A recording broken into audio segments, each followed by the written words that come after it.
So this was their problem. It's in black. And the first thing that they said to do was to cross out the tangents because it was a -1 on the left and a -1 on the right. So that makes sense. So here we have cotangent theta plus √3 cotangent tangent. Not hard to solve at all. Factored out a cotangent. Got 1 plus √3 tangent. Got it all the way down to these two binomials. So I got 0 equals cotangent of theta. And you'll see why I cross these out in a minute. Cotangent of theta is 0 at pi over 2 and 3 pi over 2. Do you agree? Okay, so when we worked this problem together first period, we left those answers alone for a moment. All right, then we came over here and we solved the other side. And we got 5 pi over 6 and 11 pi over 6. Okay. Guys, listen.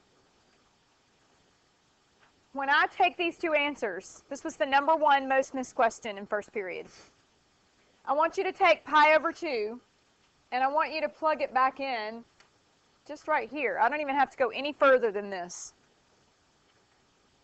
Negative tangent pi over 2. It's undefined. What about 3 pi over 2? Negative tangent 3 pi over 2. It's undefined. Even though those answers are correct in location, they cannot be considered as solutions to that equation. So they both had to be marked through. So what happened was students put those two answers, but they didn't consider the fact that they need to go back through and make sure that the answers work. Since you'll be taking a multiple choice test, that's an option. Take the answers that are offered, plug them back into the equation, and see if they work. But you got to be careful about tangents, cotangents, and your quadrantals. Okay, because anytime you get something that's tangent of an undefined or cotangent where it's undefined, you have to exclude it from your answer set. Okay, now, as far as your test is concerned, what, you guys had version 2. So what problem do I need to go over? I need version 2. You have version 2, right? Okay, so this is test version 2. And what question?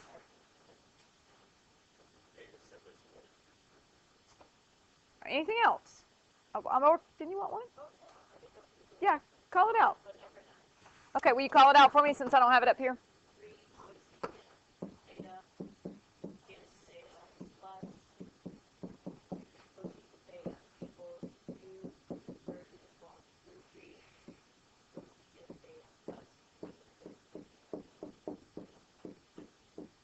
Did I get all that on there? I should have started way over to the left. Okay. So what do you want to do? Cancel out the two cosecant thetas because I've got this one on the left and this one on the right. Okay? So then I have 3 cosecant theta, secant theta. Let's just do one extra step in this next step. So minus 2 √3 cosecant theta equals 0. Okay? Now what? Take out a cosecant. What do I have left? 3 secant theta minus 2 √3. All right, so cosecant of theta equals 0. Well, cosecant is the reciprocal of sine, undefined. Okay, then we come over here and we say 3 secant theta equals 2 √3. So secant of theta is equal to 2 √3 over 3. I think in terms of cosine, and if I flip it and rationalize it, I have to do both, but if I flip it and rationalize it, what do I get?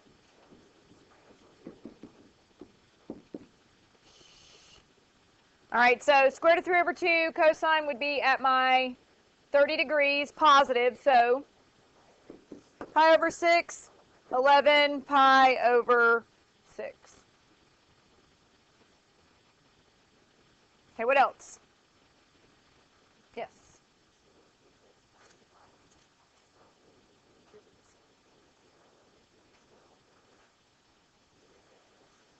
so let's just look at it on a graph.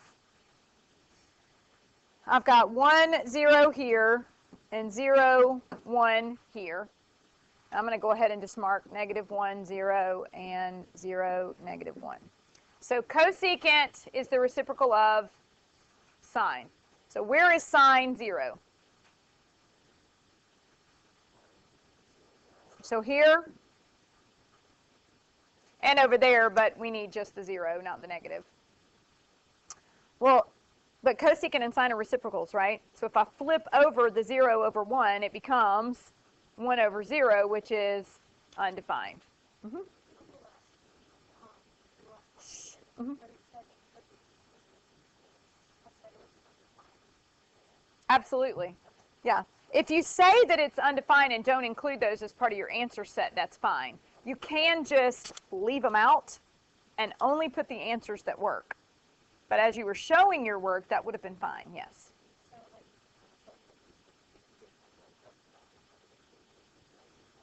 If you already knew that it was undefined, you didn't. I was trying to explain to the people that put it as answers why their answers didn't work after all. Mm-hmm. Emily, put your hand up.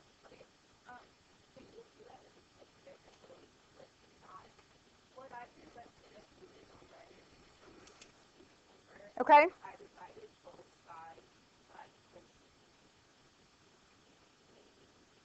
Okay, so the only reason that works is that you really, algebraically, you're not dividing by cosecant. You pull the cosecant out on the left, and you pull the cosecant out on the right. This is what is equivalent to what you're saying.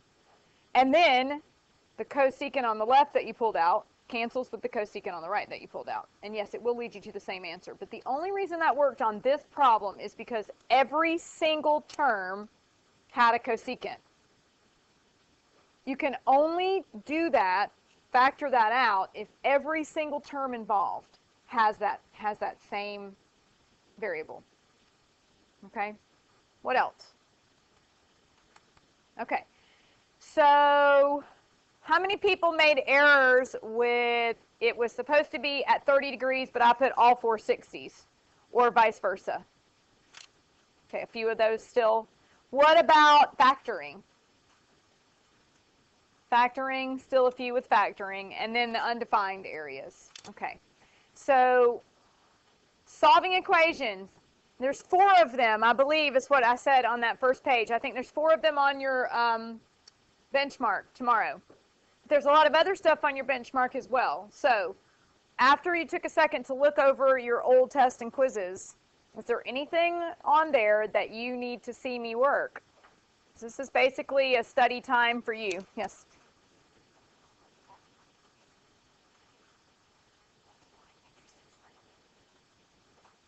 Okay, let me pull a problem from a quiz in just a second, and then we'll work it. Okay, so another matrix. Is it both on the quiz? Yours was on the quiz too? You have it in front of you? Okay, call it out. I just don't want to make one up because then it definitely won't work. All right. This is from the matrix quiz.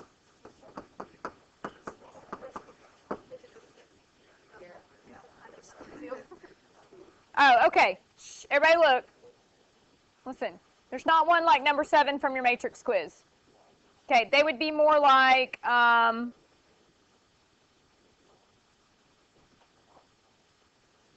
they'd be more like number 1, where you have, like, you're finding a missing variable. Okay, so on your quiz, number 5 says find the inverse. That's a calculator problem. Put it in the calculator and then quit your matrix menu. Recall the matrix where you put it, and then just use your inverse key. Yeah, let me pull up my calculator on here, and then you can just call out that matrix, okay? What, number 5 maybe?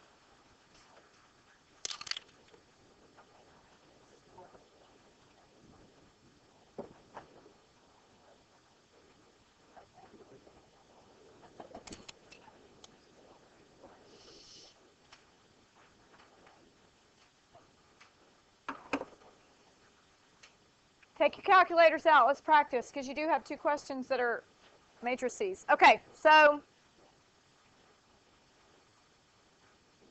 I need to get to my matrix menu. Where is it? Second inverse. That's right.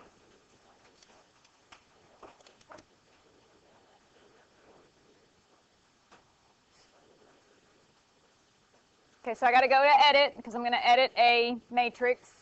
And I believe the one on number 5 on your quiz is a 3 by 3. So I'm going to change the dimensions. And then, Cam, I need for you to call it out in rows. So first row.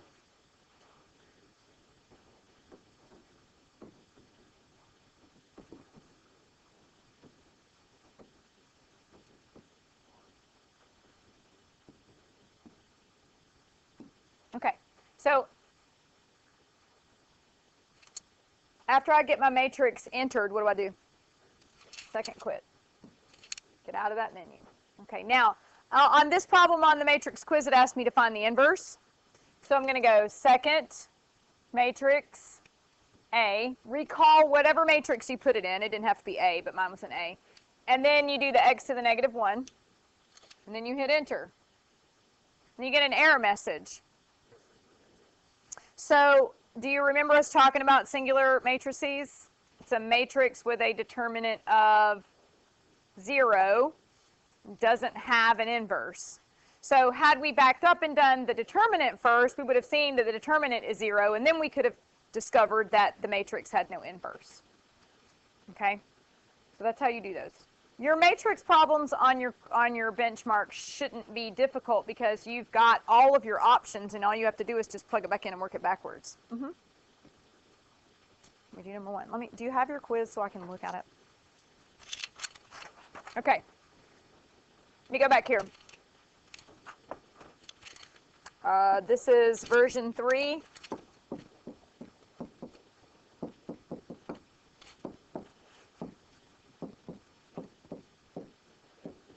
Oh, I don't know why I did that.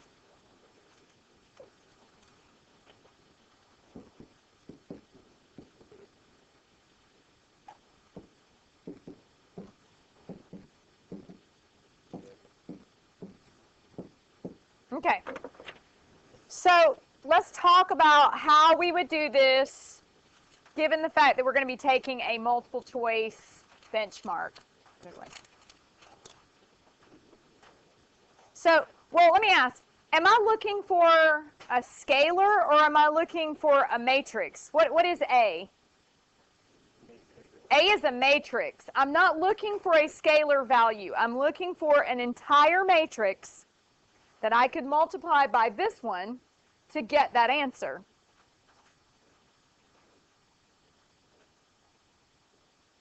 So I like the way that you're thinking. So if I start out like this, I've got, what size is this matrix? This is a 2 by 1 is equal to. This is a 2 by 2 times something, right? Well, how do I know? So the insides have to match. So I know that A has to be 2 by, and it has to be by 1 because the insides match, and I know the answer is a 2 by 1, so I know that what I'm looking for, A, has to be a 2 by 1 matrix. So on a multiple choice test, that might eliminate some options right away.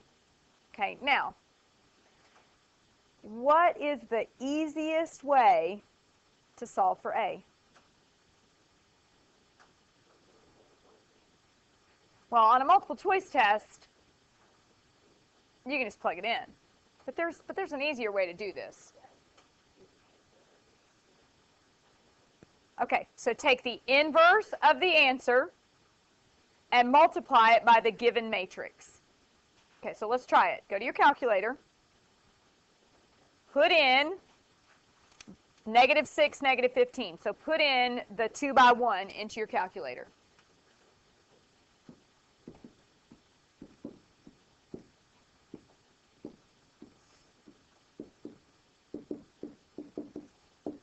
Okay, now go ahead and put in the given matrix, say in matrix B. That's a 2 by 2.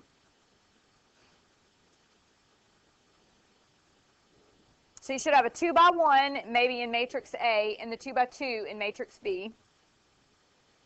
Once you get those entered, just second quit. Okay, now recall A and take the inverse of it. Multiply it by B. And what answer do you get?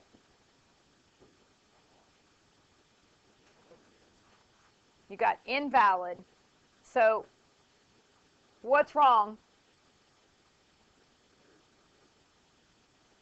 I don't think that's right. Okay, so are you taking the inverse of the wrong thing? It's the other way around. That's right. All right. So not the inverse of the answer, but the inverse of this one. Yeah. All right, it's easy to fix. So second, quit your menu.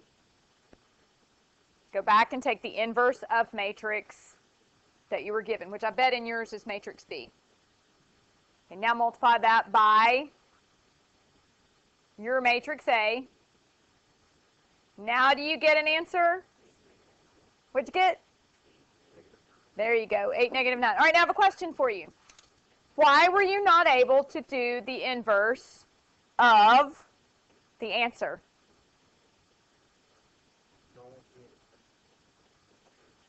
Very good. You can only take the inverse of a square matrix. That's how you know. Okay? Yes.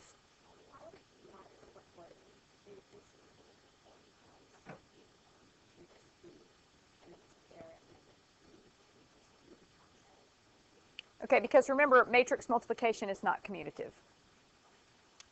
What you did initially is you probably were multiplying it so that the inside dimensions weren't the same.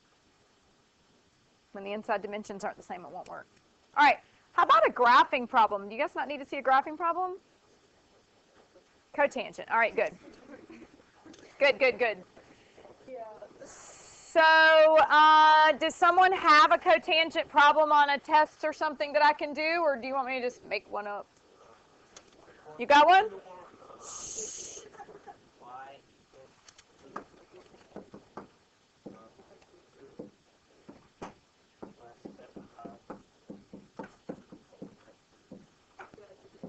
that it?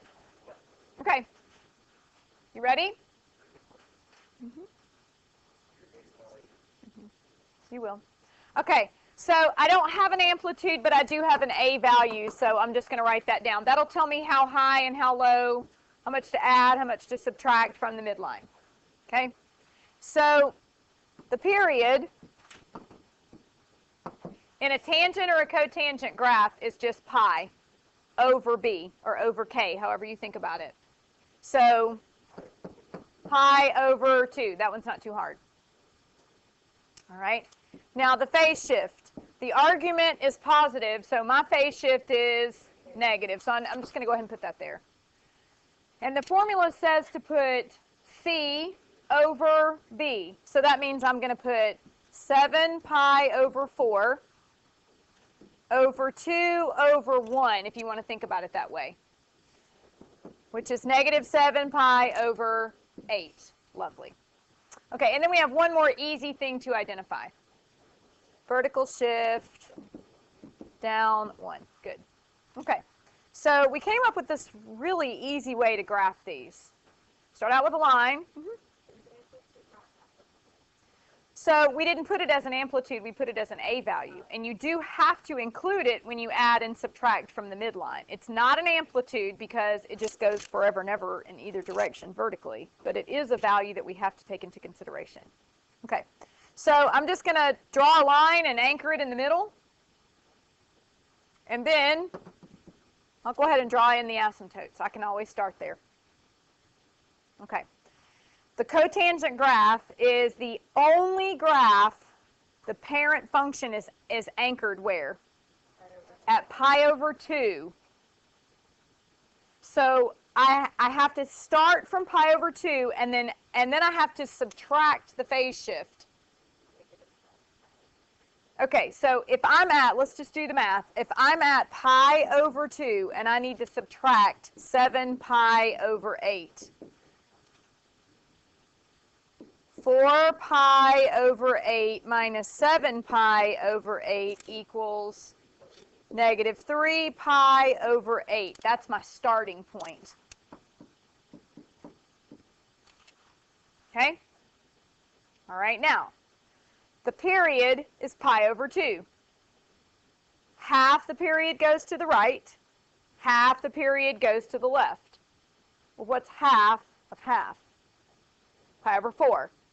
So if I change this to something, I can't change this. Let's change pi over 4 to something over 8.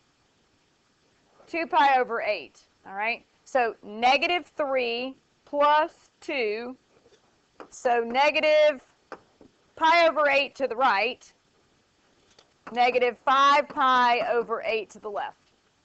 And that's all I need to label. All right, now I know that the midline is at 1. It shifted up 1. And so now we're going to apply the 2. So I'm going to go up as high as 3 and down as low as y, negative 1. Oh, it's negative 1. Sorry. Add 2, and where does that put me? That puts me at 1 here and negative 3. Thank you. Okay. Now, what I'm going to do is I'll just make little marks in there because those halfway betweens are going to give me my high point and my low point. So what direction does cotangent go? Up to the left and down to the right. So I just go about halfway in between and mark a high point, halfway in between and mark a low point. And I'm done. That's it. You did everything wrong. Okay, so let's just kind of recap. There are 5 trig functions that start at 0 pi. Your graphs anchor at 0 pi, plus or minus the phase shift. Cotangent, parent function, anchors at pi over 2. It's the only one. So when I start my graph, I need to start at pi over 2 and add or subtract the phase shift. Tangent and cotangent graphs only take a period of pi to complete a cycle, whereas the 4 other trig functions take a period of 2 pi to complete a cycle. Yes?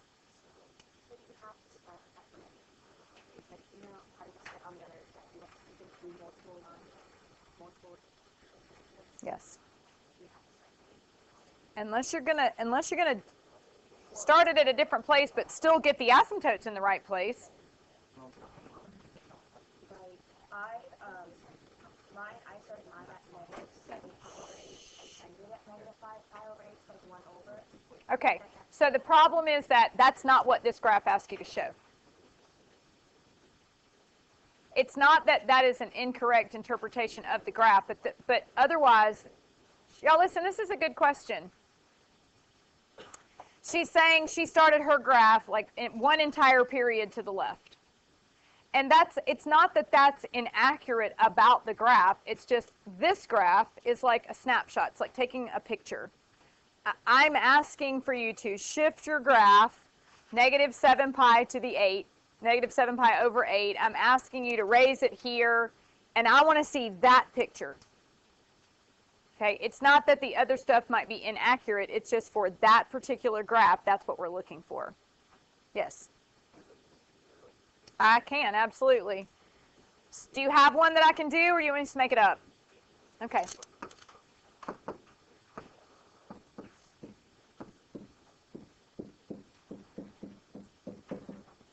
Okay. Cosecant. All right, so what we're going to do with cosecant is we're going to imagine that we're just going to do the reciprocal. So when we label all the parts, we're going to actually graph it as if it's the reciprocal. And then focus on the midline points as the asymptotes and the high points and low points for our branches. Okay? So let's label things. We do have an amplitude or no? It's just A, because the only 2 graphs that have amplitude, sine and cosine. Okay, so A is 2. Period. Because it would be 2 pi over 2, so it's just pi. phase shift, positive pi over 2. Anything else? Vertical shift, up 3. Okay. So now we do these a little bit different. We know that the sine graph starts at 0 pi, so we're going to start our graph at the phase shift of pi over 2. And then we said phase shift plus period gets us ending point. So pi over 2 plus pi, 3 pi over 2. Then we divide it in half, and then in half again. Now we take the period and divide it into 4 equal parts. The period is pi. Pi divided by 4 is pi over 4. So this would be 2 pi over 4.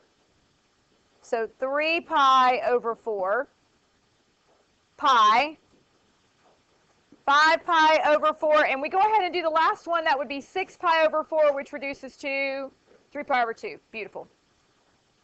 Okay. Oh, it is 4. Okay, now we got to go up as high as, I'm going to just draw a line up here just so I can get a line. So this would be y equals 3. This would be y equals 5, and this is y equals 1. Okay. Now what? I'm going to do sine. Sine graph starts, so mid, max, mid, min, mid. If you remember, wherever you start is where you should finish, at that level. Okay. All right, now, everywhere I put a point at the midline, that's an asymptote. So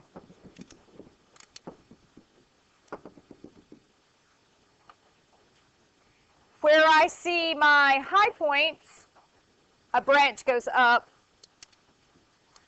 And where I see my low points, a branch goes down. Yes? Okay, because the argument is negative, and it moves the opposite of whatever the sign is. Plus the formula says phase shift equals negative C over B. So a negative negative is a positive. Okay, yes. Correct. Yes. Bryce? No. Nina? Yeah. Do you have one you want me to do, or? Oh, the one we just did? This one?